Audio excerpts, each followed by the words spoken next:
ഒരു മുതലാളി അദ്ദേഹത്തിൻ്റെ ഓഫീസ് റൂം ഫേസ് ലോക്കാണ്. അത് അദ്ദേഹത്തിനും അദ്ദേഹത്തിൻ്റെ സെക്രട്ടറിക്കുമല്ലാതെ മറ്റാർക്കും ഒരു വിധത്തിലും തുറക്കാൻ കഴിയില്ല. ഒരു തവണ മുതലാളി റൂമിൽ വന്നപ്പോൾ മേശപ്പുറത്തുണ്ടായിരുന്ന കുറേ കാശ് കാണുന്നില്ല. സെക്രട്ടറിയെ തിരിച്ചും മറിച്ചും വിചാരണ ചെയ്തു.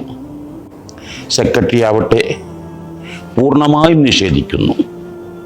മറ്റൊരൊറ്റ സാധ്യതയുമില്ല. എങ്ങനെ ഈ സെക്രട്ടറി ഉൾക്കൊള്ളാൻ കഴിയും? നന്നായി ശകാരിക്കുകയും ശിക്ഷിക്കുകയും എന്നേക്കുമായി ഡിസ്മിസ് ചെയ്യുകയും പ്രശ്നങ്ങൾ സങ്കീർണമാവുകയും ചെയ്തു.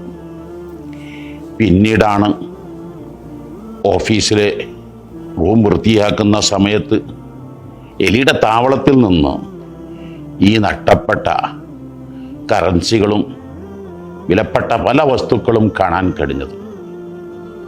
ഇവിടെയാണ് മുൻധാരണ വെച്ച് ആരോടും തീരുമാനമെടുക്കരുത്, കണ്ണുകൊണ്ട് നേരിട്ട് കണ്ടു, അല്ലെങ്കിൽ 100% വിശ്വസ്തനായ ആള് വസ്തുനിഷ്ഠമായി ഇവൻ്റെ മുമ്പിൽ സാക്ഷി നിന്നാലല്ലാതെ ഒരാളെയും മുൻവിധിയോടെ തീരുമാനമെടുത്താൽ പലപ്പോഴും അപകടങ്ങൾ സംഭവിക്കാറുണ്ട്. എത്രയെത്ര ബന്ധങ്ങളാണ് മുൻവിധിയോടെയുള്ള തീരുമാനങ്ങൾ തീർത്തും കൂട്ടുകാരൻ നിരപരാധിയായിരിക്കും.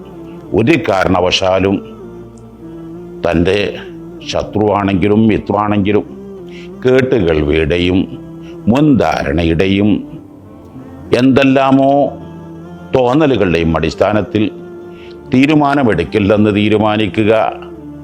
വസ്തുനിഷ്ഠമായി ബോധ്യപ്പെടാത്ത കാലത്തോളം എനിക്ക് തീരുമാനമെടുക്കാൻ അർഹതയില്ല എന്നൊരു തീരുമാനം എല്ലാവരിലും അത്യന്താപേക്ഷിതമാണ്. വളരെ